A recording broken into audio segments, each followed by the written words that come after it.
Video's going. All right. Think our levels look okay. Levels look okay. So welcome back. We got a lot of hot shit coming up at some point on this podcast. We got who are we gonna have on the podcast? Well, I think the guy that David Guetta. That was the cat. David Guetta. Is he the one that was on the rooftop and he was like, "This performance Shout out to us. Yeah. for George Floyd," and then it's like silence and it's.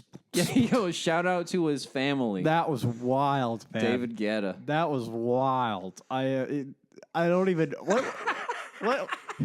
That's the dumbest shit I'd seen. I'm like, what the fuck? Well, it's like the same. Not to go out too much on a tangent, but what's the guy's name? DJ Khaled. He's like, DJ Khaled. "This was given to me by Bob Marley's family. Shout out to Bob Marley's family." Gang, gang. It just starts. Yeah, the fucking guitar where he doesn't even have a strap on. He's just holding it. He's got no shirt on.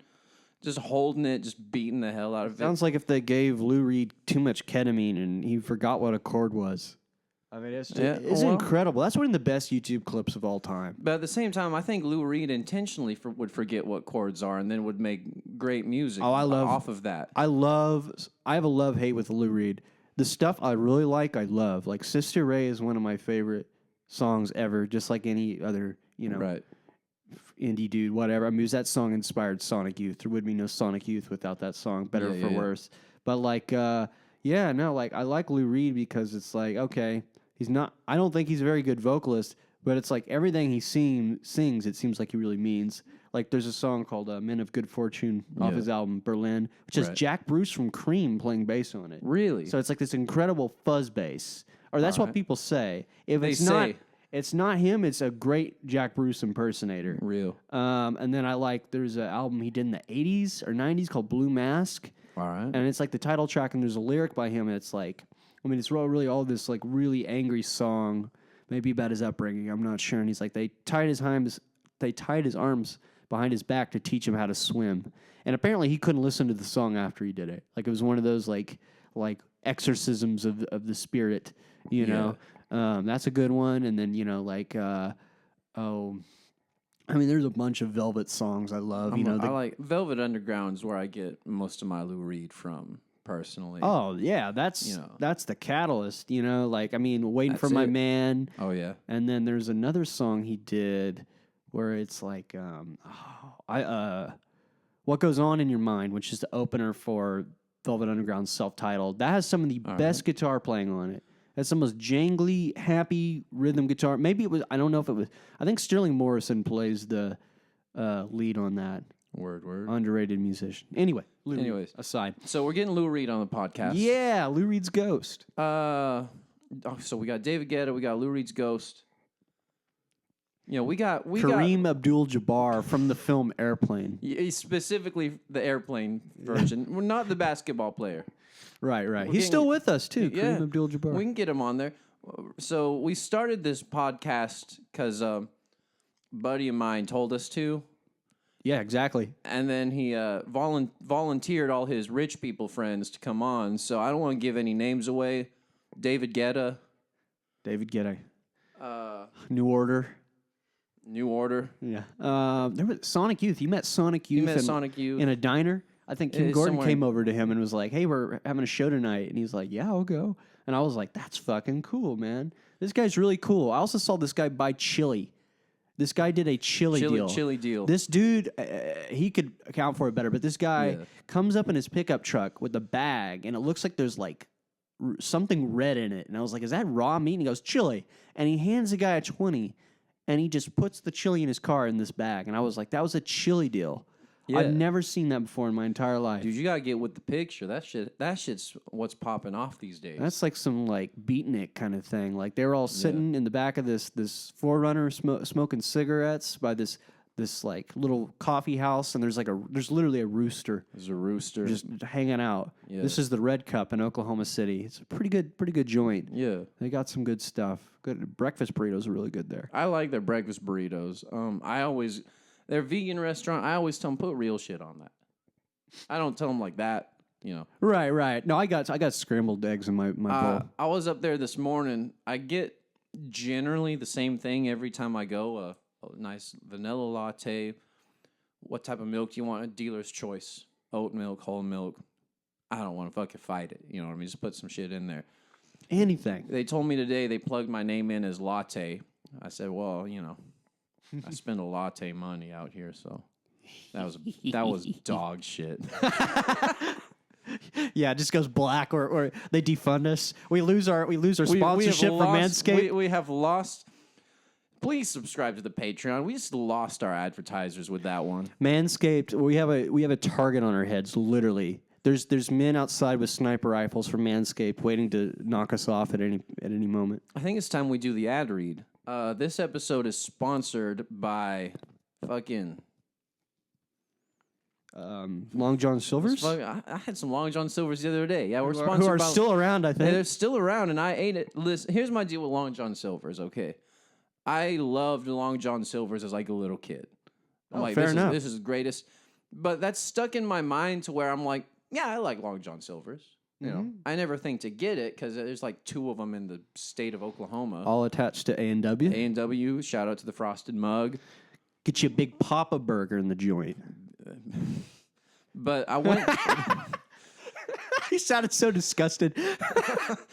I brought my cat to the vet the other day, and he lost half a pound. So I thought, look, little Shinji cat, we're gonna get you some fish.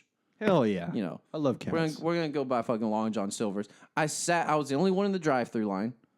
There's like a person in front of me at the window, and then I'm like at the thing. I sat in that line for fucking 20 minutes, which, you know, I expected. I had to catch the fucker from the fucking Lake Colorado Hefner. River. They went out of Lake Hefner and got some just scrod cod or some shit. And scrod cod. Yeah. I've never heard that term. That's amazing. I don't know what it is. I've heard the term mostly from people I know personally, so I don't know if it's a real thing.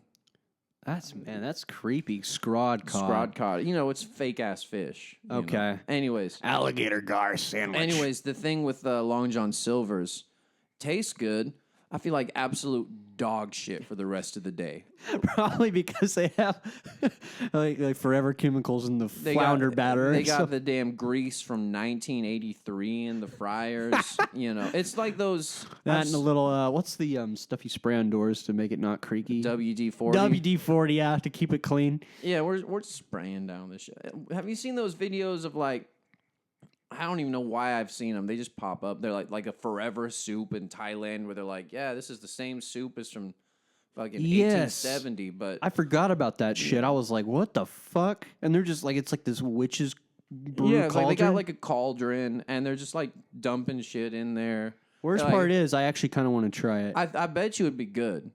But now what it does to you, we don't know. If it's a forever fish fry batter, I don't trust that. I mean, I'm sure it's good. Literally a primordial soup because it's been around since the dinosaur ages. There's fucking pterodactyl eggs in there. There's some rodent that's gone extinct, but like parts of it are still in there. I mean, it's got fucking everything. They're just starting to throw fucking people in there for fuck's sake. They're eating the dogs. They're eating the cats. You know what I mean? W.D. Cooper's corpse. That's where it went. The guy who hopped off the airplane with all the money. Who's that motherfucker? That Jimmy Hoffa.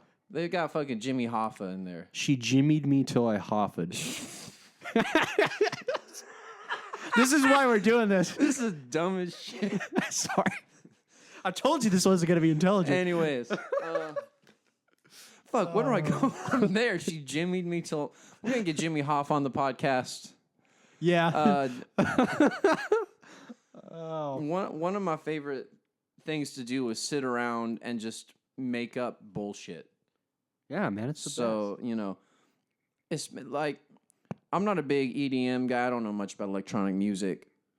But have you noticed that, like, every DJ, their name is just, like, some bullshit? Nothing, yeah. Like DJ Python. That's a great name. Yeah. Because it sticks with you, but I don't know what the fuck it means. So I could walk around like, hey, man, have you ever heard of fucking DJ Welch's? And somebody would be like, oh, yeah, it's great. And you would be like, oh, it actually exists. I saw him at this club that doesn't exist anymore off on the north side. Yeah. And about, you know, a couple years ago. That was when he was popping off. You might have heard his hit song. Is it Sparkling Grapefruit? It's untitled. Is it DJ Welch's? Yeah, DJ Welch's. We got DJ Sunkissed.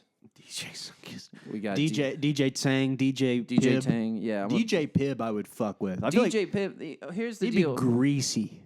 Mr. Pibb. I was up in Minneapolis about a month ago, and they're Mr. Pibb up there. You know, it's not called Mr. Pibb anymore. What is it? It's Pibb Extra. Like, this isn't a bit. It's Pibb Extra. What the fuck, man? That's some bullshit. They're emasculating. They've emasculated my boy, Mr. Pibb. They've castrated Mr. Pibb. They've betrayed him like Caesar. But he's been crucified. It's got arrows in his side. It's fucked up. What I'm getting at is rename it to DJ Pibb. DJ Pibb. It's like Sprite Remix. Yeah, Sprite Remix.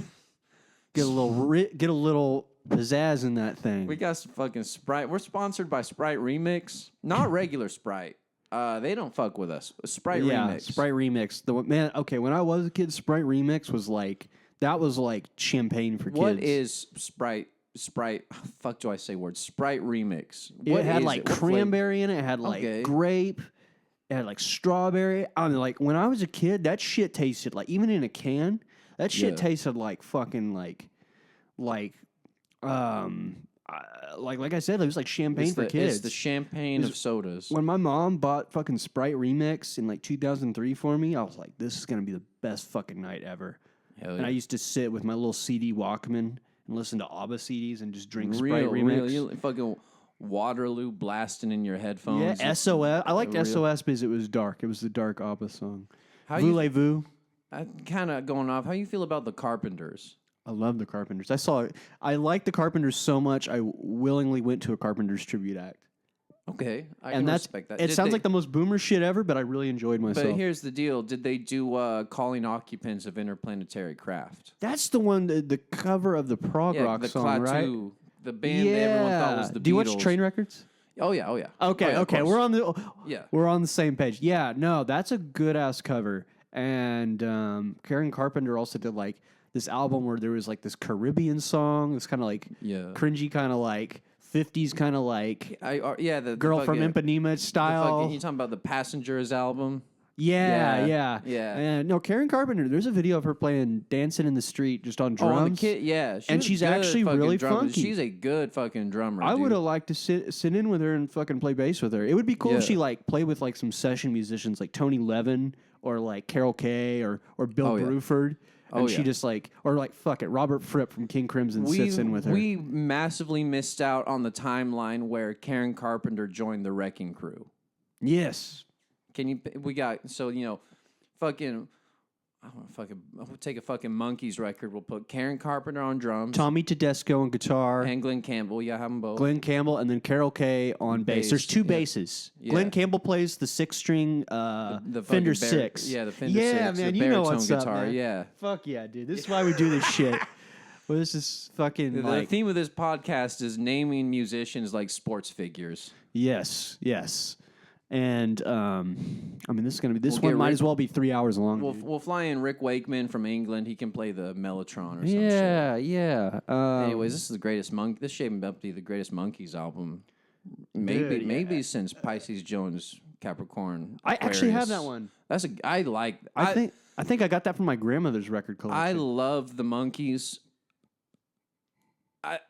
Is that a controversial thing to say? I feel like it's not. I feel like we've all gotten past the whole they're fake as hell and realized they're really fucking good. I grew up with, hell, the Byrds even, like, their first album has, like, Hal Blaine on drums and, like, maybe Carol Kay on bass. Yeah. Shout out Chris Homan, though. He's a good bass man. But the Monkees, I grew up with Last Train to Clarksville in my headphones when I was 4 or 5 and on our CD player. That was...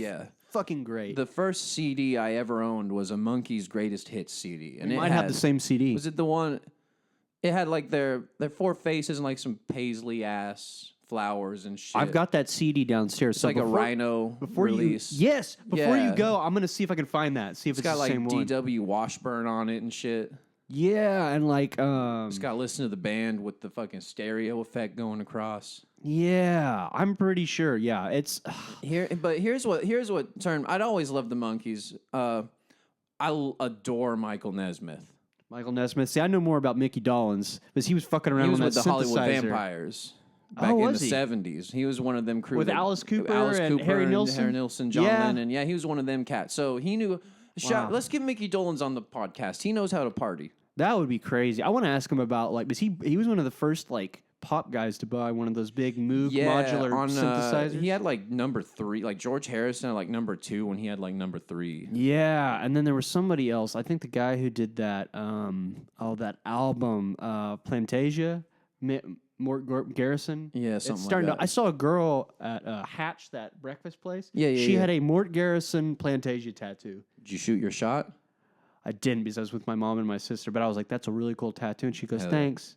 And she kind of, I don't know if she looked annoyed or just like, all right, I'm fucking doing my job. Like, it was not a patron, it was an employee. It was an employee. Okay, then you did the right thing and not shooting your shot. Right. Because I was just trying to enjoy my hash browns, you know. You're like, look, I'm just getting breakfast. Right, and she was busy, but I was like, that's cool as shit. Hell yeah. Yeah, cute girl too. No, that's Daily Nightly is that track. He just fucked around on the Moog and just He also had this album called like Black Mass. Because he was like into the occult. Mickey Dolenz? Oh, sorry, not Mickey Dolenz. Mort Garrison. Okay. The Plantasia guy. Sorry. Mickey Dolenz out here fucking Aleister Crowley ass shit. I know that would be. I don't know about that. I would be so sad. Have you? Do you know the movie Head that the Monkees made? I do know, but I haven't seen it. It's on Tubi now. It's been on YouTube for free for like 2 decades. Oh, fuck me, it's a good movie. It's weird as hell. I love the soundtrack for it. It's maybe their best. Did Jack Nicholson direct that? Was he involved? He was like a producer. He was like he was involved heavily. I don't know. From what I understand, his involvement consisted of taking acid with the Monkees and like spitballing ideas and then like appearing and stuff. It'd be funny if like he was like working on like Chinatown at the same time and he like would go off set. I think he was doing Easy Rider at the same time. Oh, so it probably would have been 68, 69? 68, 69. I think it came out in 69. That makes sense. Hanging out with Peter Fonda, Dennis Hopper. Imagine hanging out with both of those people. That would have been insane. Because apparently they all did take acid, I think, for that graveyard sequence. Sounds about right. Easy Rider. The 60s. I was singing the other day, you know who the modern day Jack Nicholson is? Let me think. It's Timothy Chalamet. I've actually not really seen Timothy. Was that Bob Dylan? He was Bob Dylan, Was that any good? I loved that. Here's my takeaway from that movie. I walked out of the theater. I went with my buddy Kyoko David. He is not a Bob Dylan guy. He was like, sure, I'll go. He walked out. He was like, that was a great movie. I don't know shit about Bob Dylan, but I like that movie. I had 2 takeaways from the Bob Dylan movie.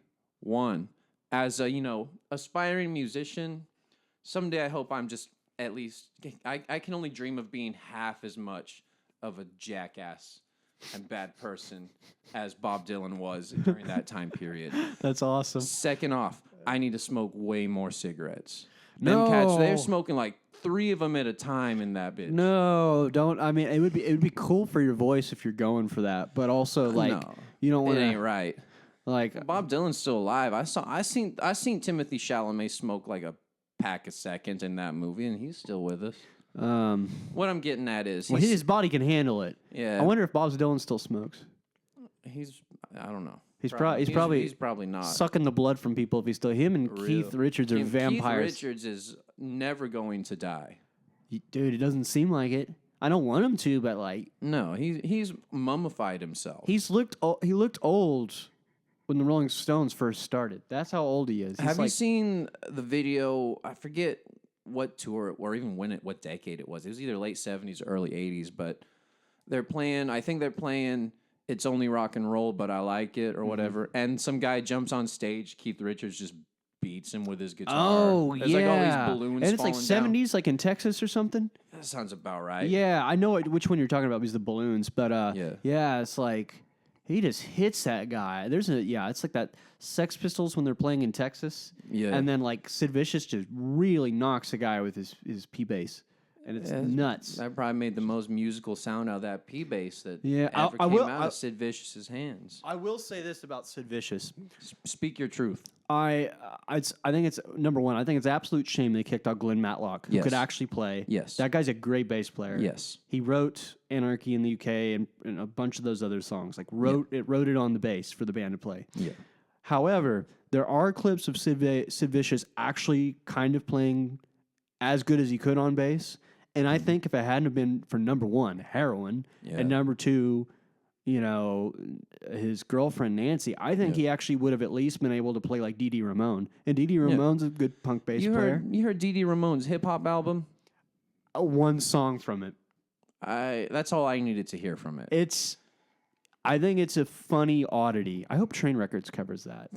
Consider this, like that period of Dee Dee Ramone's life, like he joins Gigi Allen's band for like a single day. Yes, and he plays guitar in it. He doesn't even play bass in it. I guess because Merle Allen was playing bass. Yeah, but he's like, these people are too crazy for me. Have you ever listened to The Damned, the punk band? I know the name. I can picture an album cover. I've never delved deep into them, I'd say. I feel like you would dig them. One of their songs is on the Baby Driver's soundtrack. It's that neat. It's like... Anyway, Captain Sensible, their guitar player, who's amazing, he had a hip-hop song in the 80s, and it's, I said, Captain, I said what? I said, Captain, I said what? That song is actually really catchy. That's like the better version of the punk going hip-hop thing. It's like he did what Dee Dee... should have wanted to do or wanted to do. Nothing against Dee Dee, because Dee Dee's a trooper. And people who talk shit on the runs, here's the thing people don't understand. The most musically creative, no. But the stamina you need to play that music, downstrokes. Oh, yeah.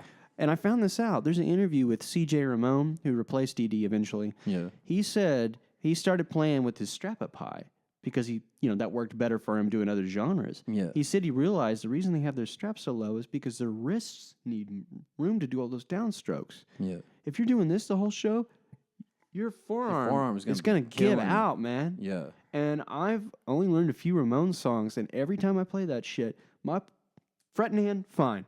Yeah. Plucking hand is tired. Yeah. So you need to develop a different technique to play that music, just like you would need to, develop a technique where you're playing close to the bridge for a Jaco Pastorius tune. Obviously, way more musically complex, but it's like Ramon songs are a fucking endurance test. I was talking to this guy. I was talking to this guy, kind of going off that at I think it was at Cookies the other night. We were talking about John Lennon. He goes, John Lennon's an underrated rhythm guitarist. I'm like, I mean, I agree, but what? Speak your truth. He goes, think of All My Lovin', just playing those triplets the whole damn song. Like, is that right? Yeah. Like, I can't even do it with my mouth. You know what I mean? Yeah, that's like black metal tremolo picking technique. Yeah, and it's like, you know what? You're right. That does take some wrist strength, some forearm strength. You gotta, Fuck it. John Lennon's ghost joins the black metal band Dark Throne. Fuck it. Let's get Yoko Ono on the podcast. She's still kicking. Man, she's a trip. It's funny. All the instrumentals, like Klaus Foreman, and I think the guy who played for Yes, not Bill Bruford. What is his name? Alan White. Alan White. Yes. Yeah. Great fucking rhythm section on those Lennon albums. And I'm not even a big Lennon solo guy. I'm not a Lennon solo guy. I'm not even really a big. I like George. I like their solo stuff. All four of them. Photograph by Ringo Starr. Photograph is a banger. That and Silly Love Songs by Wings.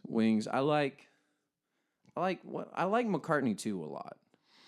I like coming I'm thinking of McCartney 3 with Temporary Secretary. That's McCartney 2. That's McCartney 2. Yeah. Ram, that's good. Ram's good. You need to listen to Paul McCartney 2. McCartney 2 is pretty good. That came right after Wings. Mm-hmm. Every Christmas time, I pull out and listen through Double Fantasy, the last album Lennon did.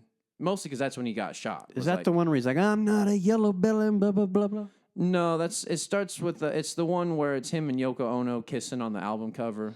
They're naked, aren't they? No, you're thinking of Two Virgins. That's from 20 years previous. Holy shit! I didn't know there was that much time in between them. No, because he did that song with Elton John in '74 and then stopped. Okay. He had his whole thing with May Pang. We can go into this later, but May Pang deserved better. I'll say that much. And you can. That's the one picture, right, where he's it's him and May Pang, and he's doing this stupid, goofy ass walk. No, I think that's Yoko Ono in that picture. Sorry, but when not racist.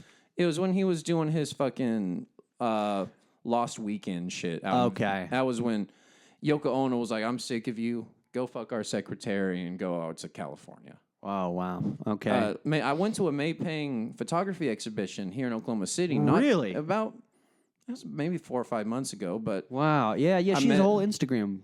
I met her. I got a picture with her. She was like, so what's your name? It's Josh. She's like, have you ever had Josh wine? And she went on this spiel about, I'm not a big wine drinker, but I really like Josh wine. And she's giving me now, if you want to get some wine, there's this type of Josh wine. Don't get that. It's no good. Get this type. I'm like, word. Anyways, we'll get May Pang on the podcast. That would be wild. I'm trying to think. So this one is going to be naming musicians like sports teams or TV shows. We're just naming very real guests that we are going to have. Yes. I would like to have Steve Roach. Papa Roach. Have you ever? Yeah, not Papa Roach. Have you ever heard of Steve Roach? Who is Steve Roach? Steve Roach is a guy. He was born in California. He was big into dirt bikes, right? Okay. And so he did these dirt bike races. His friend gets killed in an accident. He takes his bike and he carries on this kind of legacy of I'm going to be riding dirt bikes. Yeah, yeah. He himself has a bad accident, has a near-death experience, basically sees his own body in third person. Right. And he hears this music while he's in this other place. And this is what he claims. He comes back sells all his dirt bikes, and starts a career in electronic music, like Tangerine Dream, Klaus Schulze, that kind of stuff. And a lot of his albums have desert themes. So you have like he has one album he did after he came back from Australia called The Dreamtime Return, and that's all about the Aboriginal tribes. Because he lived, cool. He stayed in a cave where there were hieroglyphs and stuff. Word. So it's electronic with didgeridoos and stuff. Okay. He made an album called Structures from Silence, and it's basically like a sleeping pill. All this stuff is very meditative. Okay. But that dude is somebody I would like to talk to. I mean, yeah. And he's not even a comedic type. He's very stoic. It's gonna be interesting. Yeah, I would be fascinating. Yeah, that would be someone cool. No, there's a bunch of people I'd love to talk. Who's someone we could actually get? I'm trying to think. We get one of my random ass buddies up here. John Mouse. I don't know. John Malkovich. John Malkovich, the bald guy, the actor. Yeah, he's in Con Air. Yeah, he is in Con Air. Is that the one with? He's got Nicolas Cage. He's got Steve Buscemi. Yeah, Steve Buscemi is Harrison Ford in that? No, it's Nicolas Cage. You're thinking of the Get Off My Plane ass movie. Yeah, what is that? That's Air Force One. Air Force One. Yeah. Okay. Different movie. Yeah, very different. I would talk with John Malkovich. Yeah. I'm trying to think of someone we could actually get on here. I've got a friend Paul. He's really funny. I got my friend Dante. He could come on. We could kick it with Dante. My only problem is I need an interface with 4 outputs. Or 3. I'll bring my little Scarlett, and we'll just jerry-rig some shit. Okay. You think we could do that? Would that work? The other day, I recorded a song for my YouTube channel. I only had 2 inputs, but I needed 3.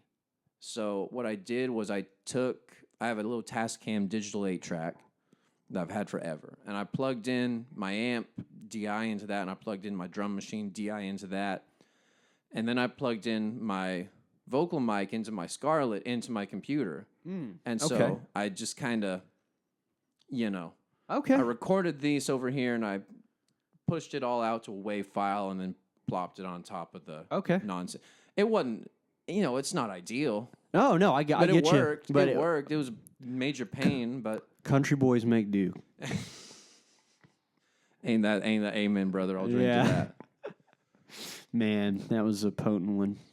Yeah. We'll get some country boys on here. Some good old boys. That'd be interesting because I barely know anything about country music other than my friends Hank Williams records and Waylon Jennings and I claim to like country music.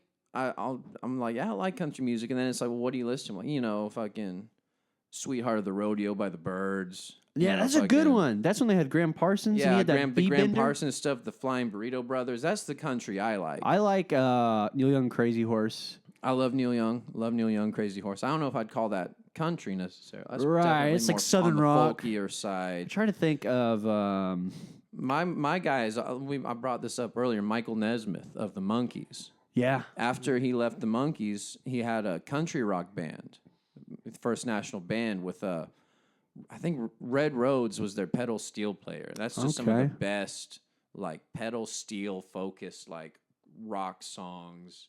Yeah, it's some good stuff. I like it. I know a good steel guitar player named Danny Hargis. Okay. He was one of the teachers at ACM where I went to college. And he could play pedal steel. He could play metal guitar. And he was always really cool because our band with Danny Hargis, we could write our own songs. Yeah. And he would let me come up with anything, even if it was super dissonant. He would be super supportive. Hell yeah. So I owe Danny Hargis for helping me get the confidence to like put my stuff out there. Yeah, yeah. And amazing pedal steel player. He's pedal steel is not easy to play. I've never even attempted it. I've looked at one. I'm just like, there's a bunch of fucking pedals there, and you use your knees and your feet, and you're moving your foot all over the place. I can play a lap steel poorly, but I can't do anything with pedals with a guitar. It doesn't make sense to me. I'd been looking for someone to play pedal steel on one of my songs for the past 5 years, and it's never. Danny Hargis might be your ticket, man.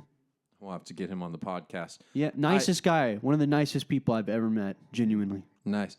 One of my buddies, this was several years ago. I was like, hey, man, I'm looking for someone who plays pedal steel. And he's like, I know a guy. He might charge you, and he usually does church stuff, but he plays pedal steel. I'm like, cool. So can I get his number? And he gave me his number, and he goes, by the way, when you contact this guy, don't tell him I'm where you got his number. I'm like, okay, well, then I'm not going to contact this guy because, I'm not going to cold call somebody. And then when they say, where'd you get my number? I say, I can't fucking tell you. Yeah, I'm trying to think of why.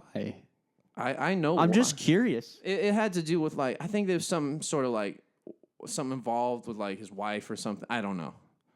It was stuff where I'm like, yeah, I'm going to elect against asking this guy. Yeah. I'm pay him money. Mainly does church gigs, sketchy things. I'm going to I'll move on with my life. That was a wise decision. I'm very good at making wise decisions. Yeah, that's why I'm here. It's good to play it safe sometimes. Yeah. Maybe we don't always have to go down that dark alleyway where there's glowing eyes in it, and so we can usually say, yeah, that's hey, we're just going to keep driving. Yeah, we're going to keep we're going to keep going. Yeah, don't go to the saloon in Mexico where there's a local witch hanging out. You talking about? I was watching. I got my Hulu Live TV fixed. It had it as you're not at home. Yeah, I am. I had to call them, get it fixed. I've been flipping channels recently. Because I'm surfing. I'm not the type I'm going to sit down and binge watch a show. I need a commercial break to go do something. But I came across, it was the last 30 minutes of From Dusk Till Dawn. It's a great movie. It was only the final zombie fight scene in the strip club. Oh, so you didn't see the whole thing? No, I mean I've seen it before. It's a journey. Yeah, that's I turned it on. I'm like, oh, it's From Dusk Till Dawn. I'm like, oh, and this is right as they're about to bust out of the strip club. Okay. I'm like, I'll sit here and watch this for the next 30 minutes, but Tom Savini dies a horrible death in that. You don't need to go to the shady ass strip club right across the border built on a Mayan goodness temple. Goodness no. If the STDs don't get you, the heroin will, or the vampires. Or the vampires, the whatever little ghoulies they got running around down there. Shape-shifting sons of bitches. Have you ever seen Ghoulies? The 80s movie? Goonies? Oh, Ghoulies. Ghoulies? No. I'm about to show you something that's going to split your sides. Is it a little ghoul? Is it a little guy running around? It's one of those Gremlins, post-Gremlins, kind of rip-offs of Gremlins, but not B-grade Gremlins. I got an image on my computer. This is great for, podcasts. I got a picture on my computer. It's just a little funny little goblin that I just found on the internet, and it's the greatest image I've ever seen. I love goblins. I love the Italian progressive rock band Goblin. How you feel about Italo disco? Amazing. There's have you ever heard it's popped up on my YouTube recommended. It's called Faces by Cleo. No, tell me about it. Faces. I can't even sing it, but it's an amazing Italian disco song. And I think it's a one-hit wonder. But they have a 12-inch of it on YouTube. I'll have to show you later. That one's awesome. Extended dance mix. Yeah, the 12 inches for the discotheque. Man, I've been going to the discotheque recently here in Oakland. What the fuck is that? It's a shitty 80s movie called Ghoulies. That shit looked like... What's the fucking scene in Spaceballs, I think, where they're making fun of Alien and the little guy. That's what that motherfucker looks like. Yeah, and there's barely any screen time for the Ghoulies. It's a bunch of Poindexters that do this seance, and the Ghoulies are just kind of part. It's kind of like Hellraiser, Most people think the Cenobites are going to be like the main plot thing, but mostly it's about this girl and her dad who's trying to be like reborn. And he's like evil. Now I'll say this much: Ghoulies 2, they're at a carnival. Ghoulies 2, that's the same damn poster. They just added a 2 to it. They just added this little fucker. What is that? That look like a fucking street shark, dude. Dude, I think I'm one of the few people. I think the Ghoulies are adorable. That look like Geodude out there, dog. Looks like this motherfucker looked like a irradiated Pokemon. Hold on, this is what you got? This is an amazing poster. They made it look like a folk horror movie or something. Look at this. Yeah, it looks like some A24 shit right there. They turned it. Man, fuck.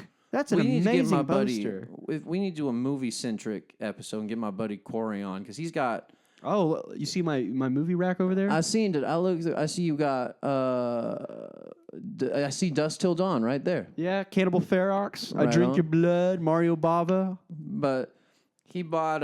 he was telling me the other day, I forget the name of the company, but they did like a really limited run of like a shirts. Like when A24 does releases, they do like a limited run of like collector shirts or whatever. Yeah. And he bought one as like an investment opportunity. He's like, I've never worn it, paid $75 for it. Damn. You know, I'm hoping to make, and we looked it up on eBay and it's like $150 now. Oh shit. It's like, all right.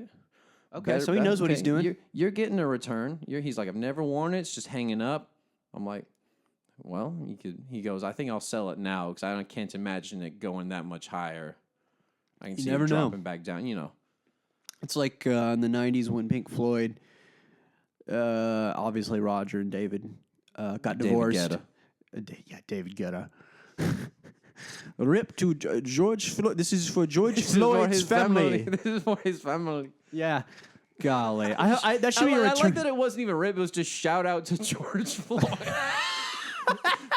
Yeah, I'm like, what the fuck are you doing? And it's David, like a drone shot too, so it just pans out and he starts he's like to on top of a skyscraper, fucking probably like Lisbon or some shit. Yeah. Oh, fuck, what was I talking about? I made a post I made a vlog on Instagram yesterday. Long story short, I was talking shit, you know. I was making shit up. I'm talking about how much money I got and how I don't, pay to get into the club, shit like that. It's all real. It's all true and factual. But I ended it with, David Guetta, I'm coming for you. That's fucking awesome. My buddy messages me, and he's a DJ guy, Kenny Scratch. Shout out to Kenny. He's the guy who provided the chili for the deal. Oh, yeah. That guy's awesome. But he messaged me. He says, I'm going to send this to David Guetta's manager because, I stayed at her flat in London in 2019.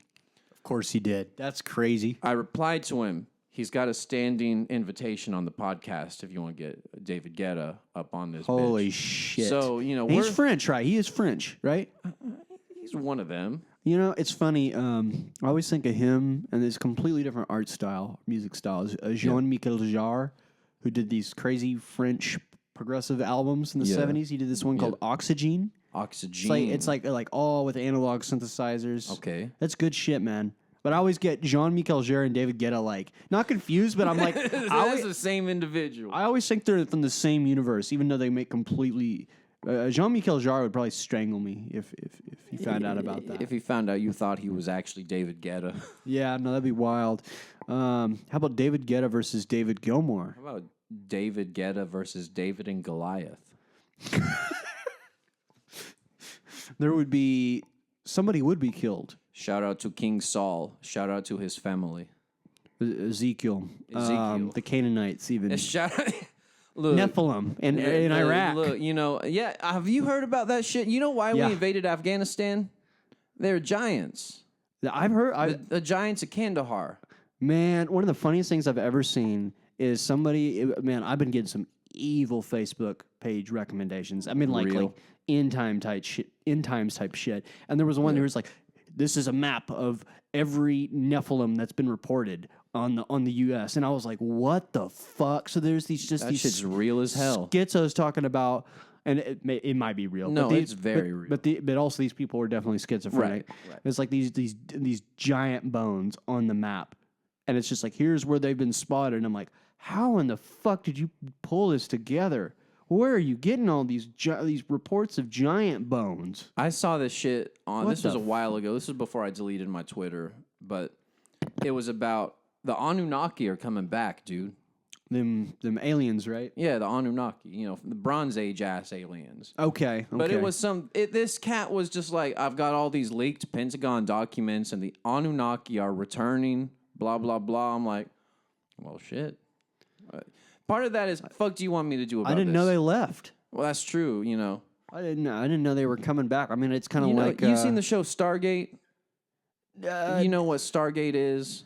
SG-1? Yeah. I didn't really. I'm going to be totally honest with you. I have a vendetta against Sci-Fi Channel ever since they stopped showing old creature features and they started showing the Stargate stuff. But that's just me. Okay, that's just me. I've been watching the Comet Channel recently because they have X-Files on there. But during the day, it's like Stargate. That shit's a documentary, straight up. Like all the aliens are like Egyptian deities. Oh, I believe that. I'm like, you know what? Well, it's like there's that picture of like the Aleister Crowley like drew after he had a seance and he saw some demon and it looks like an alien. Yeah. Pretty you spooky. ever seen an alien or a UFO or anything of that nature? No. Oh, my friend has. I've had 2 friends that told me pretty cool UFO stories. If you want to hear them, let's hear one. So my friend who lives out in Newcastle, he said he looked up in the sky and he saw something he thought was a jet. It was moving very fast, but then it started zigzagging. And he says he's never seen any craft do that. And he said it was just, like this. That's exactly my UFO story.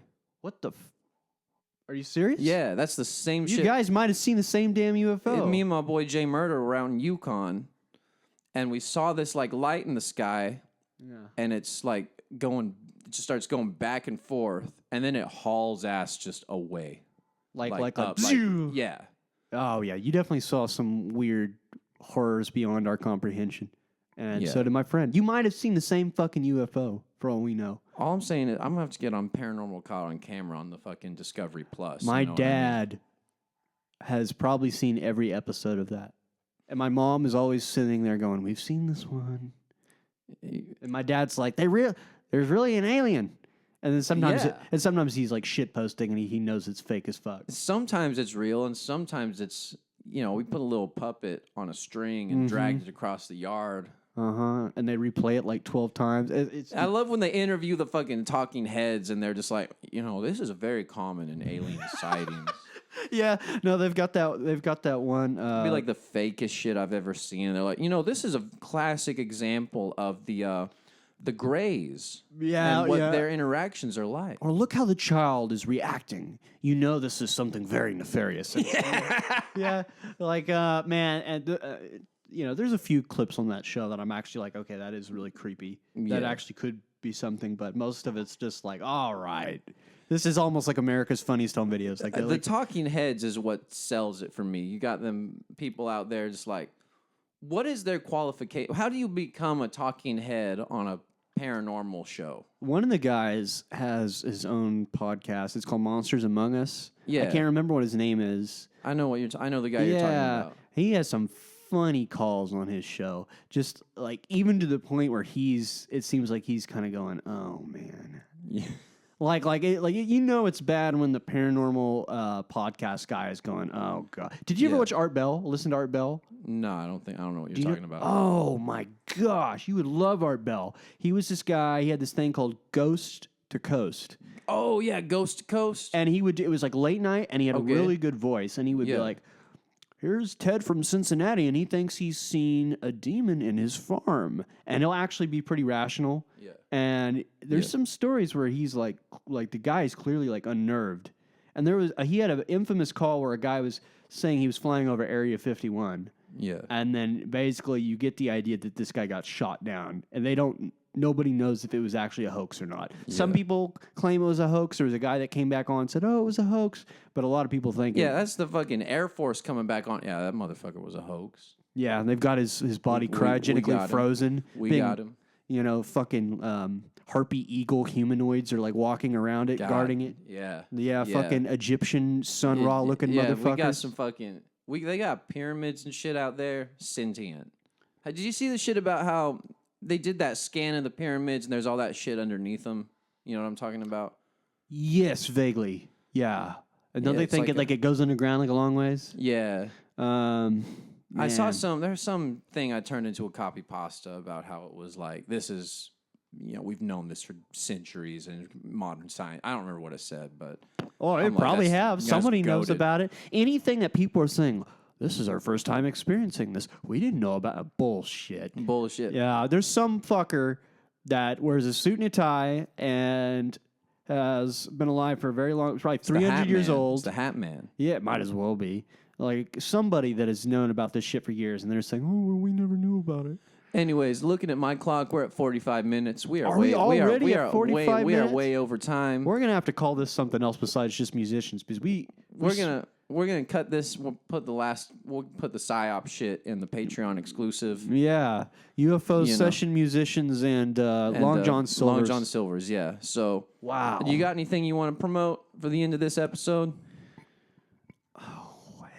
I already did in the first episode. You got to do it every episode. I'm a local musician. I make experimental music, rock music, electronic music, Chameleon Factory, bandcamp.com/Chameleon Factory. And then whatever you'd like to say. And I play under the name Sakura Yankee. You can find me on Instagram at Sakura Yankee. I wanted to show this last episode, the pilot, but we didn't have fucking video because my phone ran out of space. I got business cards. Please fucking take them. I have 200 of them. Give me one of them suckers. There you go. I don't even got one. I thought I was running low, and then I found a box just full of them in my closet. I like the colors on these. They're very pleasant to look at. That was like $10 for 200 of those staples. Man, I need business cards. I have records that I don't have damn business cards. I've been pushing for years in my various bands. Like, we got to get business cards. Put a QR code on the back. Scan Sakura Yankee. Sakura Yankee. Do you know what Yankee means? Yankee. Oh, it's not Yankee. Yankee. It's Japanese slang for like a fucking hoodlum. Oh, okay. I'm sorry. I thought it was Yankee. My apologies. Yankee. It is what it is. It's English. It's written in English on there. Okay. I don't know. That's the end of the episode. Like, comment, subscribe. Tell your grandmama. Fucking. Tell your babushka. Beam this shit up to them Anunnaki and have them listen. Get the next episode we're gonna have the Anunnaki on the podcast. Hell, even show it to the Nephilim in Afghanistan. who've never killed anybody. Listen. Nobody ever want to interacted. Talk about U.S. imperialism. Why the fuck did we need to get rid of the Nephilim? What did they ever do? I didn't even know they existed. They was just too big. They had all. They couldn't get shoe sizes for them. They couldn't get Chuck Taylors for them. You're right. And the Nephilim got angry, called them ableist, and they shot the Nephilim. You know any Nephilim who want to tell their side of the story? Hit us up. Mm-hmm. We got a P.O. box. I don't know if they'll fit in this motherfucker, but we can sure as hell try. We'll do it outside. We'll get a cherry picker or some shit. That'd be crazy. Like the first time a Nephilim is seen in like the suburbs. It's on the fucking unnamed podcast. Like episode 3, we got the Giants of Kandahar in here right now. We got D.W. Cooper with the money still on him. You're fucking talking like. Yeah, so this episode's Giants of Kandahar. No, that is not a progressive rock band. It is a real thing, and you're about to meet them. We've also got the singer from the Manic Street Preachers who disappeared in the 90s. Yeah, I know, yeah. Yeah, he's on here too. He's back here. We got Amelia Earhart. Mm-hmm. Coconut Crabs still pinching her. Real. Man, that shit was brutal. I'm sorry. We got to wrap this podcast up. We're going way over time. All right. Goodbye. That was pretty good. That one I feel like was even hotter than the first. Oh yeah. That's why I thought we should do a second one. It's like that first